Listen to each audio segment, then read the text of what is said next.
হরে কৃষ্ণ। প্রিয় ভক্তবৃন্দ, সবাইকে জানাই আমার শত সহস্র কোটি দণ্ডবাদ প্রণাম। আমি আসছি আজও কাঁঠালদিয়া হরিনাম সংকীর্তন শ্রবণ করতে। তো আমি একটু রান্নাঘরে এসে দেখলাম যে ভক্তরা আজকে আয়োজিত বা আগত ভক্তদের জন্য প্রসাদ রন্ধন করছেন। তো আপনারা সবাই একটু দর্শন করুন।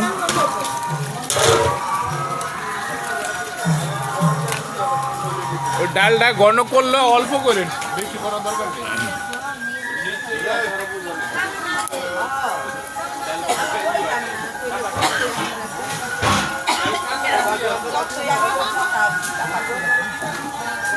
এই যে হাজার হাজার ভক্তের জন্য তারা প্রসাদ রান্না করতেছে। তো সবাই একটু দর্শন করুন।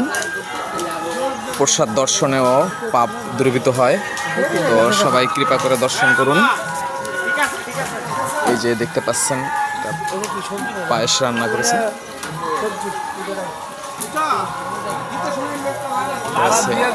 ডাল।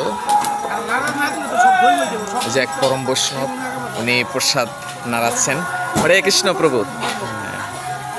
প্রভু, আপনারা আজকে যে প্রসাদ রান্না করলেন, এখানে কত ভক্তের জন্য আয়োজন করেছেন আজকে? এখানে প্রায় 7,000 হবে আজকে। আগামীকালকে আরো বেশি হবে। আগামীকালকে তো লাস্ট ডে। আমরা গোবিন্দের কাছে প্রার্থনা করি যত ভক্ত আসবে আমাদের এই অঙ্গন তাদের পদচারণায় তাদের দুলিতে আমরা ধন্য হব। ফ্রি বল ধন্যবাদ। আমরা প্রার্থনা করি আপনারা চলে আসবেন, আপনাদের পরিবার সহ আমাদের এই আঙ্গিনায় এসে একটু চরণদুলি দিবেন, আমাদের কৃতার্থ করবেন। হরে কৃষ্ণ। হরে কৃষ্ণ। কৃপাদুলি তার চরণদুলি প্রার্থনা করি।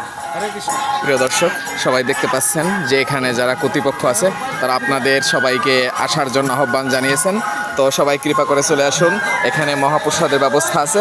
হরে কৃষ্ণ।